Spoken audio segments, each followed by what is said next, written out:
자, 여러분 안녕하십니까? 이번 주가 일주일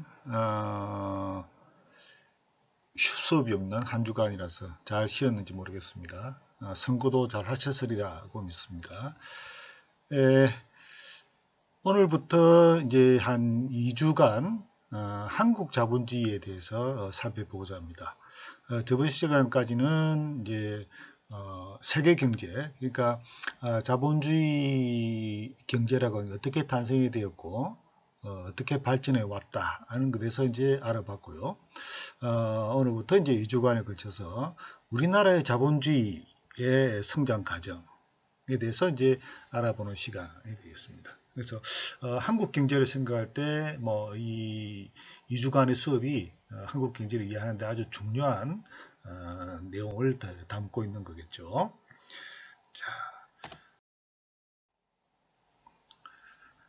자, 자본주의라고 하는 것이요. 나라마다 이 자본주의가 모든 나라에서 다 똑같은 그 모양이 아닙니다. 그래서 그 나라마다 나름대로 특색을 가지고 있는데요.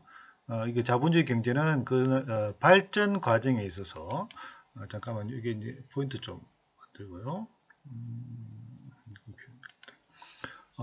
이 발전 과정에 따라서 그 축적 방식은 다 다르다. 이게 자본의 축적 방식 이렇게 표현하는데 말이 조금 어려울지 모르겠는데 어, 뭐 경제 성장을 또 다른 말로 표현하면 자본의 축적 과정이다 이렇게 표현할 수 있습니다. 즉 경제가 성장한다고 하는 것은 뭐 개인이든 개인의 어떤 소득이 많아지는 것이고 또 이제 기업이 성장하는 것이란 말이죠. 기업이 성장해서는 기업의 자본이 이제 많아지는 거겠죠. 그래서 이제 경제 성장을 뭐 똑같은 동의어는 아닙니다만 경제 성장 과정은 뭐 자본의 축적 과정이다. 자본의 축적이 많이 되면 될수록 경제 성장은 이제 그 성장률이 높아진다. 이제 그렇게 풀이합니다. 그래서 경제 성장 방식, 즉 자본의 축적 방식은 나라마다 다 유형이 다 다릅니다. 그래서 크게 자본주의 경제의 발전 과정의 유형을 크게 이제 세 가지로 나눕니다. 그래서 이제 첫째는 앵글로 색선형 자본주의다. 뭐 앵글로색슨 이제 민족을 그 구분하는 하나의 어떤 그 구분법인데 앵글로색슨행은 뭐 영국의 자본주의나 하고 미국의 자본주의를 앵글로색슨 이 영국의 어떤 민족적인 그 아이덴티티가 앵글로색슨 쪽이다 보니까 앵글로색슨행이다 그렇게 표현을 하고요. 그 다음에 이제 독일이나 이태리나 일본과 같은 후발 자본주의형, 즉 영국이 이제 선진적인 선발적인 그런 자본주의였고 그 뒤를 이어서 자본주의를 한 이런 후발 자본주의형 방식이 있고요. 그 다음에 이제 유럽을 벗어나서 아시아의 축적 방식, 즉 아시아의 경제성장 방식 이 세 가지로 크게 나눌 수가 있습니다. 자, 그럼 이런 이 세 가지 차이점이 어디에 있느냐면 첫째, 영국과 미국을 중심으로 하는 앵글로색슨형 자본주의라고 하는 것은 자본의 축적이 어떻게 되었느냐, 그 다음에 경제성장이 어떻게 이제 되었느냐 하면 직접 금융 중심의 어떤 시장이다. 그 다음에 자유시장 경제를 중시하는 그런 시장이다. 이제 그렇게 볼 수 있습니다. 여기서 이제 직접 금융과 그 다음에 간접 금융이라는 용어가 나오죠. 직접 금융이라는 것은 뭐냐면 그 금융이라고 하는 것은 돈이 필요한 사람이 있고, 그다음 돈이 이제 남아 돌아가는 사람이 있습니다. 그래서 돈이 이제 여유가 있는 사람에 있는 돈이 필요한 사람에게 이제 흘러가는 이게 이제 우리가 금융이다 그렇게 표현하지 않습니까? 그래서 이 지적 금융이라는 것은 그 자금이 필요한 사람을 우리가 자금의 수요자다 그렇게 표현하고요. 여유 자금이 있어가지고 그걸 누군가에게 이제 빌려줘서 수익을 얻고자 하는 사람들, 이런 사람들을 자금의 공급자라고 그렇게 표현합니다. 그래서 흔히 이제 경제에서 자금의 공급자는 누구냐 하면 가계죠, 가계. 그러니까 이제 개인죠. 왜냐하면 개인은 뭐 직장 생활을 하든 뭐 상업을 하든 사업을 하든 해서 소득이 생기죠. 이 소득의 일부를 어디로 합니까? 저축을 하지 않습니까? 저축하거나 혹은 주식에 투자하거나 혹은 부동산 투자 이렇게 하겠죠. 그러니까 이제 개인 혹은 가게는 자금의 공급자가 되는 것이고, 그럼 자금의 수요자는 누구냐 하면 바로 일반적으로 기업이다 이렇게 표현합니다. 기업은 새로운 기계를 사고 그 다음에 공장을 설립하고 종업원을 갖다가 고용하기 위해서는 자금이 필요하지 않습니까? 이런 자금을 어디선가 이제 돈을 빌려오는 거죠. 은행에서 돈을 빌려오든 아니면 기업이 주식을 발행해서 자금을 빌리든 혹은 회사 채권을 발행해서 자금을 가져오든 이런 식으로 이제 자금을 빌리는 거죠. 그래서 경제에서는 자금의 수요자와 공급자가 있는데 일반적으로는 자금의 수요자는 기업이고 자금의 공급자는 개인 혹은 가게다 이렇게 표현하죠. 물론 경우에 따라서 개인도 자금의 수요자일 수도 있죠. 그러니까 이제 여러분들이 그 주택을 구입한다. 이럴 때 은행에서 돈 빌리지 않습니까? 그죠? 물론 이제 개인도 자금의 수요자일 수도 있지만 이런 경우는 그렇게 전체 경제에서는 오히려 수요자보다는 공급자 역할을 더 많이 한다. 그래서 이제 개인 가게는 공급자고 기업은 수요자다. 그렇게 표현을 합니다. 자, 그래서 이게 직접 금융이라는 게 도대체 뭐냐 하면, 자, 기업이 필요한 자금을 어디선가 이제 빌려와야 되죠. 어디서 빌려오느냐 하는 겁니다. 어디서 빌려오느냐. 그 기업이 자금을 갖다가 조달하는 방법에는 여러 가지가 있는데, 그게 은행을 통해서, 뱅크를 통해서 자금을 빌려오는 거죠. 은행에서 기업이 가지고 있는 담보를 제공해서 은행에서 10억 돈을 빌린다거나 그러면 이제 이자하고 원금을 이제 다달이 내지는 매년 갚아 나가는 거죠.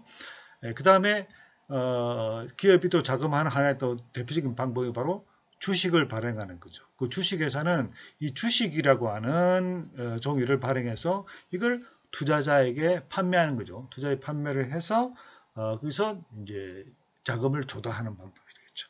근데 이제 은행에서 대출을 받는 것은 반드시 원금과 이자를 갚아줘야 되는 거지만 주식을 발행해서 자금을 조달받을 경우에는 반드시 그 주식을 발행한 대금, 그래서 주식을 100억 원어치 발행했다. 이 100억 원을 투자자에게 갚아줘야 될 의무가 없습니다. 이자도 줄 필요가 없는 거죠.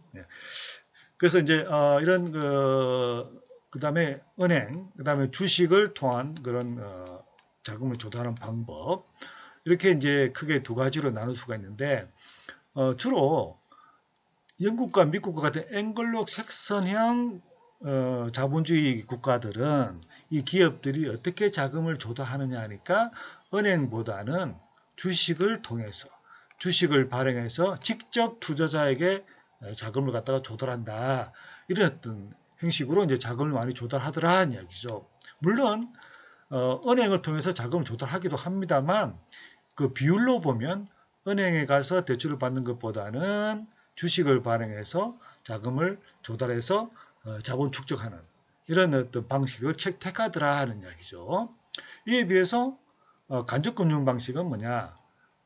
이건 이제 그래서 자금의 수요자가 주식을 발행해서 직접 자금을 조달하는 방법을 우리가 직접금융이라고 그러고요.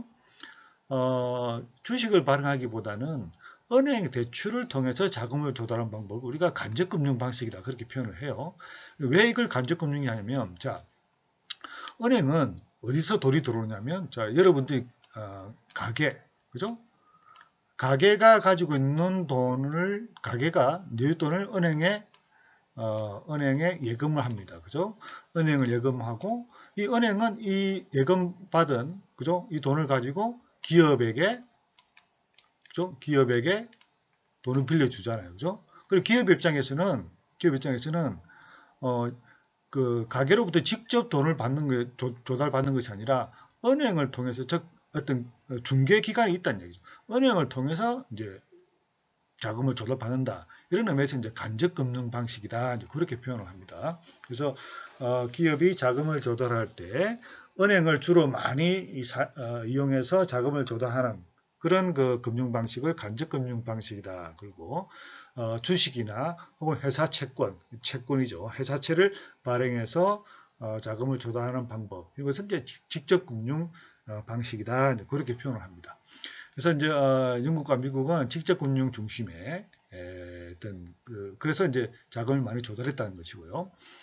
독일이나 이태리나 일본 같은 후발 자본주의형 국가들은 간접금융 아시죠? 주로 은행을 통해서 자금을 많이 조달. 물론 주식이나 채권을 발행해서도 조달을 하지만 비율적으로 보면은 은행을 통해서 자금을 조달받는 그런 방법들이 많이 했다는 그런 이야기죠. 그리고 이들 나라들은 이제 후발이기 때문에 좀 더 경제 성장을 더 빨리 할 필요가 있다. 그런 면에서 이제 이 시장에 국가가 어느 정도 개입해서 뭐 국가 주도로 경제 성장을 이룩하는 만들어내는 그런 어떤 형태의 이제 자본주의 형태다. 그죠? 그다음에 아시아적 축적 방식이 있습니다. 그러니까 뭐 대표적인 것이 이제 우리나라나 대만, 뭐 홍콩, 그죠? 이런 나라들, 이런 나라들의 이제 축적 방식은 족벌주의, 그다음에 영고주의라는 것은 뭐 학벌, 지연, 뭐 이런 여러 가지 다 포함이 되겠죠. 그다음에 이제 족벌주의, 뭐 가족 중심의 그런 어떤 사회라든가, 그죠? 그런 것이죠. 이런 어떤 족벌과 연고의 기초로 한 기업 관행, 그다음에 또 이제 정경유착, 정치와 경제, 기업, 그죠? 정치가와 기업이 서로 유착해서 어떤 그 전략적인 어떤 지뢰를 하는 것이죠. 물론 좋은 용어는 아닙니다만, 그래서 이제 경제 성장을 필요한 어떤 기업에게 어떤 특혜를 준다든가 그렇게 해서 기업을 성장시키는 그 자금 축적을 하게 만드는 그러한 어떤 경제 성장 방식을 이제 아시아 여러 국가들에서 우리나라를 비롯한 여러 국가들에서 이제 이런 방식을 통해서 경제 성장해 왔다. 꼭 그렇게 볼 수 있겠습니다. 그래서 경제 성장, 자본주의 체제의 어떤 세 가지 형태가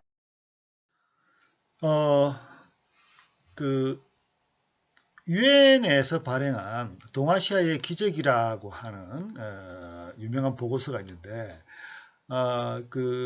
1990년대 들어와 가지고 우리나라를 비롯한 뭐 대만, 홍콩 뭐 이런 나라들이 굉장히 빠르게 경제 성장을 하죠.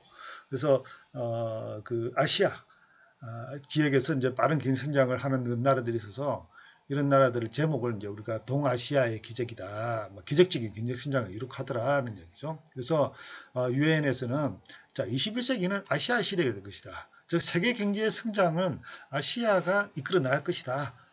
이제 유럽이나 그죠? 그 북미는 뭐 경제 성장이 이제 어느 정도 이제 뭐 안정권이고 그래서 이제 아시아 국가들이 이제 빠른 경제 성장하는 그런 그 나라들이다. 그렇게 이제 표현을 했던 것이죠. 그래서 동아시아의 몇 개의 국가들의 많은 주목을 받았습니다. 그러나 1999년에 이른바 외환금융위기가 있었죠.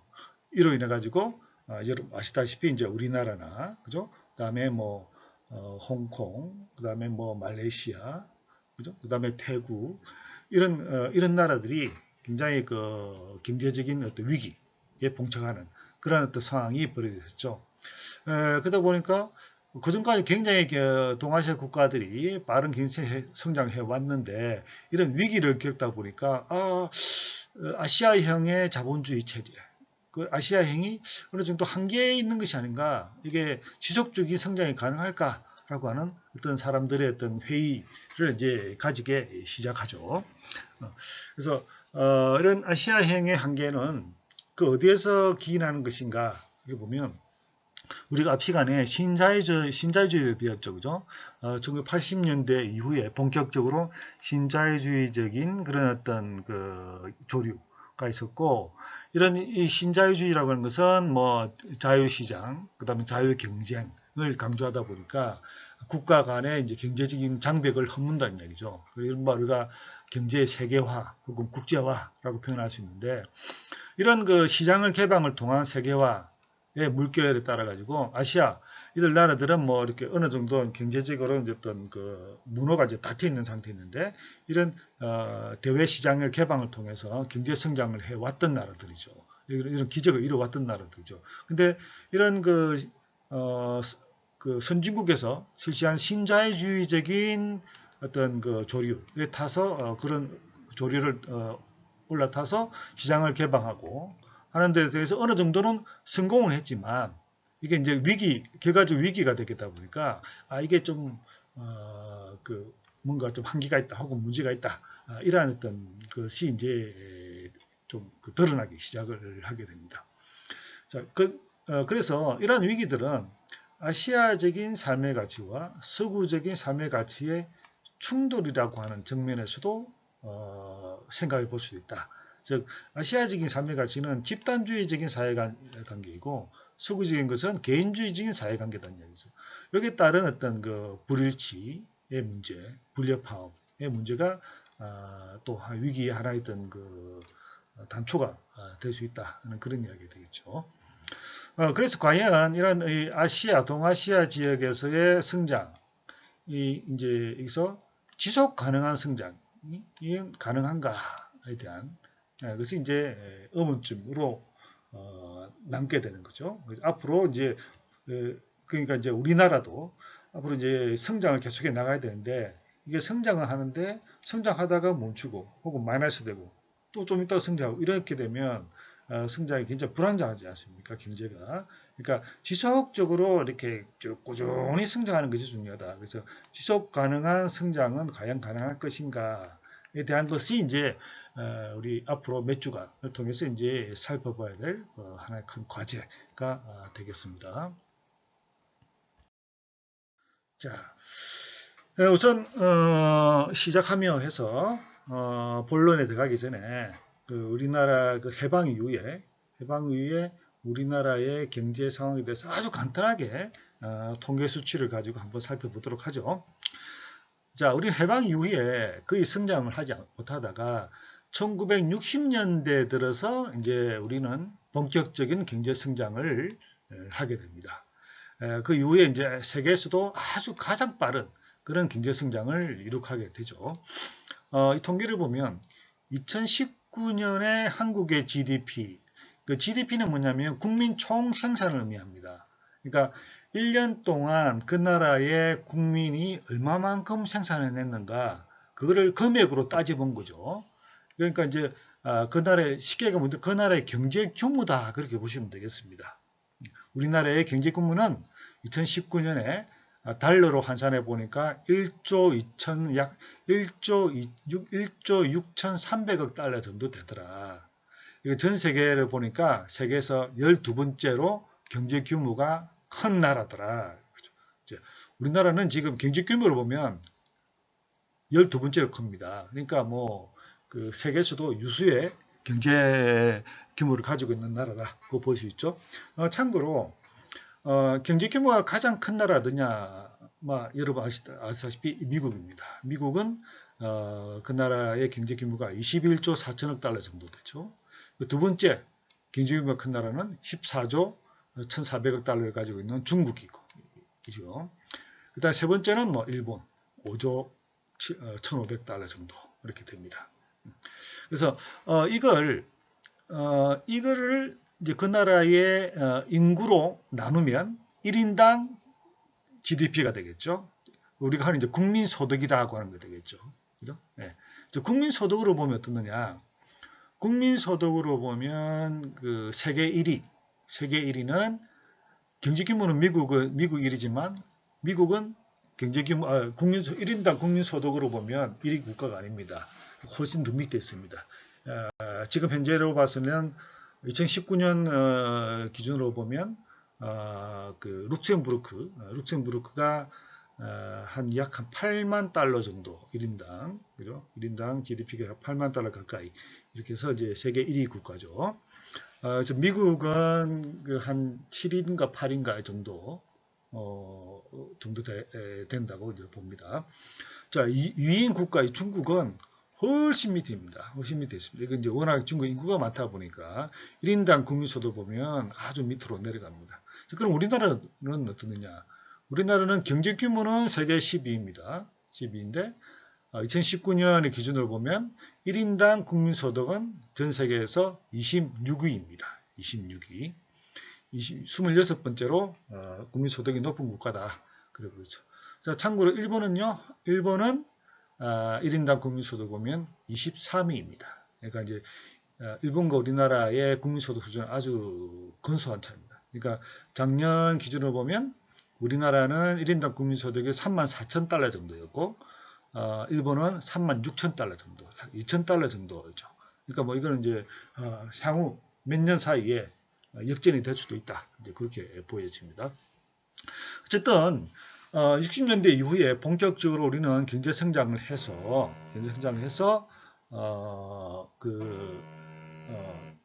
2019년에는 세계 10위의 경제 규모로 보는 세계 10위의 국가가 되었습니다.